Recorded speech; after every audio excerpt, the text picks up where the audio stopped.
Hello students, प्रश्नावली 1.1 में आगे बढ़ते हुए आज हम प्रश्न क्रमांक 2 का दूसरा सवाल हल करना सीखेंगे।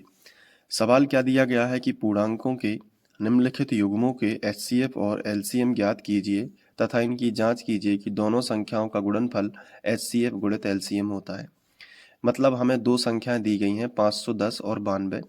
सबसे पहले हमें इनका एचसीएफ और एलसीएम ज्ञात करना है, फिर हमें चेक करना है यानी जांच करना है कि इन दोनों का गुणा करेंगे जो आंसर आएगा वही आंसर इनके एचसीएफ और एलसीएम के गुणा करने से आएगा कि नहीं, वो हमें बताना है। तो ये फॉर्मूला ही होता है कि दो संख्याओं का गुणनफल बराबर एचसीएफ गुणित एलसीएम होता ही है ये, तो ये होना चाहिए। तो हम दूसरा सवाल जो है उसको हम करते हैं। तो दूसरे सवाल को अलग पेज पर हम लिख लेते हैं। तो यहाँ पे दूसरा सवाल हमने लिख लिया। अब अगर हम इसको तरीके से हल करें तो सबसे पहले हमें लिखना चाहिए दी गई संख्याएं और उसके नीचे ये दोनों संख्याएं। ये देखिए दोनों संख्याएं हमने लिख ली 510 और 92। अब हम 510 के अभाज्य गुणनखंड निकालेंगे और 92 के अभाज्य गुणनखंड निकालेंगे। तो यहाँ पे हम हेडिंग डालेंगे 510 के अभाज्य गुणनखंड। इस तरीके से हमने हेडिंग डाल दी और यहाँ पे लगा दिया बराबर। इसके नीचे हम लिखेंगे 92 के अभाज्य गुणनखंड और यहाँ पे भी हमने बराबर का चिन्ह लगा दिया। अब हम रफ पेपर का यूज़ करते हैं और 510 जो है इसके हम अभाज्य गुणनखंड निकाल देते हैं। तो कैसे निकालेंगे? सबसे पहले देखो, इकाई अंक में अगर 0 है तो हम 2 से भाग दे सकते हैं। 2 से भाग मतलब चला जाएगा।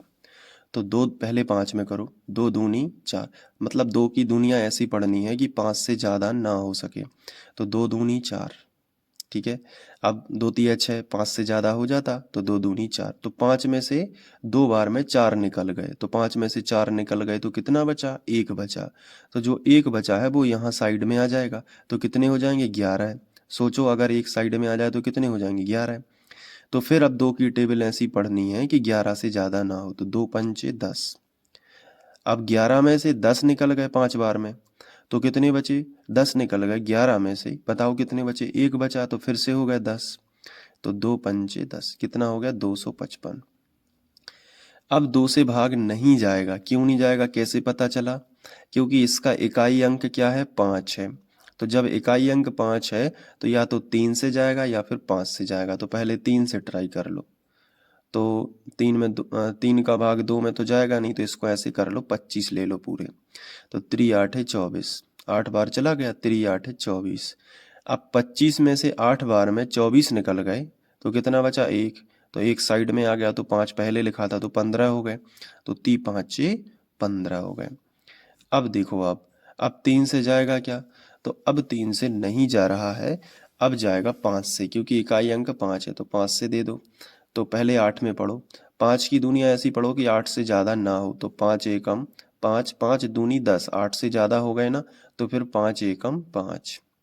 अब 8 में हो, 5 निकल गए है ना, 8 में से 5 निकल गए तो कितने बचेंगे? तो 3 बचेंगे, हो जाएंगे 35। तो पौने 7 35। अब 17 बचा, तो 17 एक अभाज्य संख्या है। जैसे एक 13 अभाज्य संख्या है ना, वैसे 17 भी एक अभाज्य संख्या है। तो 17 का 17 में ही दे देते हैं, 17 एकम 17। तो 510 के जो अभाज्य गुणनखंड हमें मिलेंगे वो क्या मिलेंगे? 2 गुणित 3 गुणित 5 गुणित 17। तो हम यहाँ पे लिख लेते हैं। तो हमने लिख लिया कि 2 गुणित 3 गुणित 5 गुणित 17। अब हम निकालते हैं 92 के अभाज्य गुणनखंड। तो हमने रफ पेपर पे फिर से हमने 92 लिखा और इसके बाद अब हम एक खड़ी लाइन और एक आड़ी लाइन गुणनखंड निकालना, देखो मैंने आपको सिखाया है। और यदि आप नहीं भी सीख पाए हैं, अगर आप नहीं बनता है तो मैं यहाँ पे तो बताता हूँ, लेकिन अगर आप पूरा वीडियो देखोगे गुणनखंड वाला तो आप बनने लगेगा। बहुत बेसिक से समझाया है। तो देखो यहाँ पे इकाई अंक क्या है? 2 है। तो आप 2 से भाग कर सकते हो क्योंकि 2 एक सम संख्या है। 2 चौके 8। 2 की टेबल पहले 9 में पढ़ो। ऐसे ना, ऐसा 2 से ऐसे पढ़नी है कि 9 से ज़्यादा ना हो। तो 2 पंचे 10 हो जाता, 9 से ज़्यादा है 10। तो 2 चौके 8, कम से कम है 9 से। अब 4 बार में 8 निकल गए 9 से, तो कितना बचा? 1 बचा। कितने हो गए? 12। 2 इच्छाओं 12, 46 आया ना। अब 2 से फिर कर दो ट्राई। तो 2 दूनी 4, 2 बार में गया, और 2 तिया 6, 3 बार में गया। फिर आ गया कितना? 23। अब 23 एक ऐसी संख्या है जिसमें अब 23 अभाज्य संख्या कह सकते हो आप, तो 23 में 23 का ही भाग जाता है, इतना याद रखना। 23 में 23 का ही जाएगा और किसी का नहीं जाएगा। तो 92 के अभाज्य गुणनखंड है 2 गुणित 2 गुणित 23। तो हम यहाँ पे लिख लेते हैं 2 गुणित 2 गुणित 23, या फिर हम इसको ऐसे भी लिख सकते हैं, 2 2 बार रिपीट हो रहा है तो 2 के ऊपर 2 की पावर 2 की घात भी बोलते हैं इसे, और गुणित कितना हो जाएगा 23। बोलो समझ में आ गया? ठीक है, अगर कहीं दिक्कत है तो कमेंट में ज़रूर बताना। अब देखो 510 हो गया आपका और 92 हो गया। अब हमें इनका एलसीएम पहले निकाल देते हैं, तो हम हेडिंग डालेंगे एलसीएम, लघुत्तम समापवर्तक। कोष्टक में वो दोनों संख्याएं जिनकी हमें एलसीएम निकालना है, तो 510, 92, इन दोनों संख्याओं के हमें क्या निकालना है? एलसीएम। तो कैसे करोगे? सबसे पहले हमने आपको क्या बताया था कि एलसीएम में आपको सभी लिखना है और एचसीएफ में केवल आपको उभयनिष्ठ लिखना है। तो एलसीएम का मतलब क्या होता है? अभाज्य गुणनखंडों की जो होती है सर्वश्रेष्ठ घातें। यहाँ से यात्रा शुरू करो, पहली संख्या के अभाज्य गुणनखंड ये लिखे हैं। यहाँ से यात्रा शुरू करो, पहले कौन मिला? 2, तो 2 से सर्वश्रेष्ठ कौन है? ये दूसरी संख्या में लिखा है अभाज्य गुणनखंडों में 2 के ऊपर 2 की घात, ये ज़्यादा सही है। तो ये 2 ना लिख के हमने उच्चतम घात वाला 2 लिख लिया। आगे बढ़ो, क्या लिखा है? 3। 3 से बड़ी घात तो नहीं है, देखो नीचे नहीं है, तो 3 को ही लिख लिया। फिर आगे कौन मिला? 5। 5 से बड़ी घात तो नहीं है, नीचे नहीं है, तो 5 को ही लिख लिया। फिर आगे कौन मिला? 17। 17 से बड़ी घात तो नहीं है, नहीं है, तो 17 को ही लिख लिया। फिर अब दूसरी संख्या के अभाज्य गुणनखंड जो फाइनल वाले हैं, यहाँ पे इस वाले में मत देखना, नीचे इसी से ये बनाया है, ये तो लिख गया है ना, तो रिपीट भी नहीं करना है। फिर 23, 23 जो 23 है इससे बड़ी घात तो यहाँ पे है नहीं, तो 23 के ऊपर 1 की घात ही सबसे बड़ी घात है।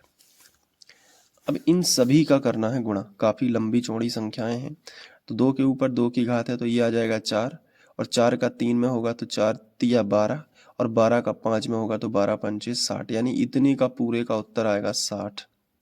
और गुणित कितना है? 17, और गुणित कितना है? 23। ठीक है, समझ में आ रहा है ना? अब देखो क्या करना है, अब आपको 17 गुणित 60 कर लेना है, फिर उसके बाद उसमें 23 का गुणा करना है। तो देखो मैं आपको उसी तरीके से समझाऊंगा जैसे आपको एग्जाम में करना है। कई बच्चों पे 17 की टेबल भी नहीं बनती है, तो कोई बात नहीं, आप 7 से करिएगा। 7 शून्यम शून्य, 7 चौं 42। अब 1 से करिएगा तो 60 ही आएगा, 60 एकम 60, तो 60 लिख लीजिएगा। अब जोड़ना है, ठीक है, तो 0 में कट्टस जुड़ेगा तो 0 ही आएगा, 2 में 0 जुड़ेगा तो 2 ही आएगा, और 6 और 4 10, कितना आ गया? 10 20। अब इसमें 60 गुणित 17 आया 10 20, तो हमने यहाँ पे सबसे पहले तो 10 और 20 लिख लिया। इसके बाद जो 23 है हमने उसको लिखा। अब 10 20 गुणित 23 और करना है, तो फिर से हमने रफ पेपर का यूज़ किया, और 10 20 गुणित हमें 23 करना है। तो 23 की टेबल नहीं भी बनती है तो कोई दिक्कत की बात नहीं है, पहले 3 की टेबल पढ़ो पूरे 10 20 में। 3 शून्यम शून्य, 3 दूनी 6, 3 शून्यम शून्य, और 3 एकम 3। अब 2 की पढ़ लो, तो 2 शून्यम शून्य, है ना, 2 दूनी 4, है ना, और 2 शून्यम शून्य, और 2 एकम 2, इस तरीके से। अब 0 6 4 जोड़ रहे हैं इन सबको, है ना, तो 3 और ये आ जाएगा 2, तो 23 460 कितना आया? 23 460। तो हम यहाँ पे लिख लेते हैं 23 460। ये आया एलसीएम, काफ़ी बड़ा एलसीएम आया है। अब हम निकाल लेते हैं एचसीएफ, तो हमने हेडिंग लगा दी एचसीएफ। दोनों संख्याएं लिख ली, कौन कौन सी हैं? 510 और कौन सी है? 92। इन दोनों संख्याओं का क्या निकालना है? एचसीएफ। एचसीएफ क्या कहता है कि हमें उभयनिष्ठ संख्या खोजना है दोनों में, जो 510 के अभाज्य गुणनखंड में भी हो और 92 के अभाज्य गुणनखंड में भी हो। तो बताओ कौन सी संख्या है? तो आप कहोगे कि सर देखो 2 यहाँ पे भी है और 2 यहाँ पे भी है, तो संख्या तो हमें मिल गई कि 2। अब 2 की सबसे छोटी घात देखनी है, तो यहाँ 2 के ऊपर 2 की घात है, यहाँ 2 के ऊपर 1 की घात है, तो छोटी घात कौन होगी? 2 के ऊपर 1 की घात। तो यही हमने लिख लिया, तो एचसीएफ मिला बिल्कुल सिंपल 2। अब क्या करना है? अब आपको जांच करनी है, तो यहाँ पे आप हेडिंग लगाओगे जांच, इस तरीके से, और जांच के नीचे आप फॉर्मूला लिखोगे। फॉर्मूला क्या? वही वाला, दोनों संख्याओं का गुणनफल बराबर एलसीएम गुणित एचसीएफ। तो इस तरीके से आपने जो है सूत्र लिख दिया, दोनों संख्याओं का गुणनफल बराबर एलसीएम गुणित एचसीएफ। दोनों संख्याएं कौन कौन सी हैं, 510 और गुणित क्या है 92, बराबर एलसीएम कितना निकला है 23460। आप देख सकते हो ऊपर यही है ना 23460। तो जो एलसीएम है इसकी जगह पे लिख दो 23460 और जो एचसीएफ है वो कितना है 2, तो एचसीएफ की जगह पे 2 लिख दो। अब इन दोनों का गुणा और इन दोनों का गुणा से जो आंसर आएगा वो बराबर होना चाहिए। रफ पेपर का यूज़ करते हैं और आपको गुणा करके दिखाते हैं। सबसे पहले करेंगे 510 गुणित 92। कैसे करना है देखो ध्यान से। सबसे पहले 2 का करना, 2 शून्यम शून्य, 2 एकम 2 और 2 पंचे 10। फिर किसका करोगे 9 का, 9 शून्यम शून्य, 9 एकम 9 और 9 पौने 45। ठीक है ना।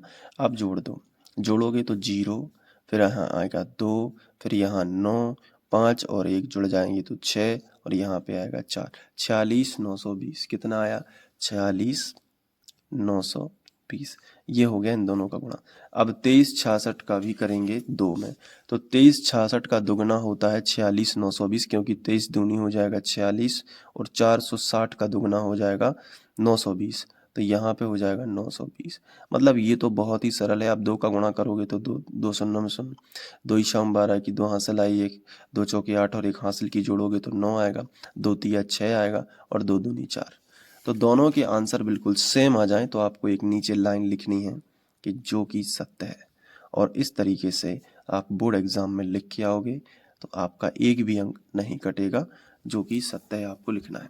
तो अब आप इस सवाल को अच्छे से नोट कर लो। उम्मीद है कि मैं आपको थोड़ा बहुत समझा पाया हूँगा। जो भी कुछ आपकी कमेंट में राय हो वो आप ज़रूर लिखिएगा। यहाँ पे देखो इन लिखना है, वीडियो को पॉज कर लो, इसके बाद यहाँ पे वीडियो को पॉज कर करके लिखते जाओ और इसके बाद यहाँ पे, ठीक है। और इसके आगे की वीडियोस देखना चाहते हो तो आपको प्लेलिस्ट दिख रही होगी। यदि आप नए हैं तो आप प्लेलिस्ट से जाके पढ़िएगा शुरू से, ताकि आप एक एक सवाल को बहुत अच्छे से समझ सको। मिलते हैं नेक्स्ट वीडियो लेक्चर में। Thank you.